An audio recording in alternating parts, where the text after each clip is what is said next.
to now consider the employees of the aviation industry as a priority group to get themselves vaccinated. The new SOPs are urging airport authorities to start dedicated vaccination centers at airports for the aviation staff. Shivani, who is joining us, because Shivani, we were looking at Air India so far, that has been now talking about vaccinating their entire staff members and all the employees there. We are looking at other airlines too that may be also doing the same thing with the new SOPs that have now been issued by the Civil Aviation Ministry.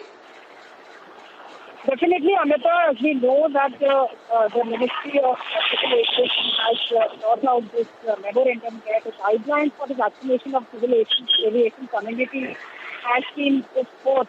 And in this memorandum, it has been mentioned that since the aviation industry has been serving at par with the frontline workers in the transportation of the cargo in the time of crisis, or taking people from one place to another, so not only Air India, but all the players in the civil aviation, they need to get their personnel vaccinated at the priority. And for this, there have been SOPs, point-wise SOPs. They have mentioned that all the sectors, all the players in the civil aviation sector will be advised to cover their personnel as soon as possible.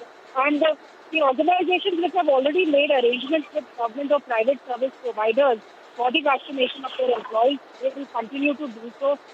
So this is an attempt by the Ministry of Civil Aviation so that all the personnel involved in the aviation industry, the pilots, crew, or all the people who work on ground as the workforce to help India in the time of crisis, should be given protection as the frontline workers. And that's why this memorandum has been taken out. It is quite important and crucial in this time. So in the age bracket of 18 to 45 also, whoever the personnel who is working in the aviation industry, as we know that it is a young workforce in the aviation industry, and so all of them need to get vaccinated at a priority. And for this, all the airlines have to make arrangements. And the Ministry of Civil So I think yes, employees will Aviation continue to be at risk at this point because they are part of the essential services there, and Civil Aviation Ministry now issuing new SOPs, new guidelines to get the staff members vaccinated as soon as possible. We'll continue to update our viewers on the same.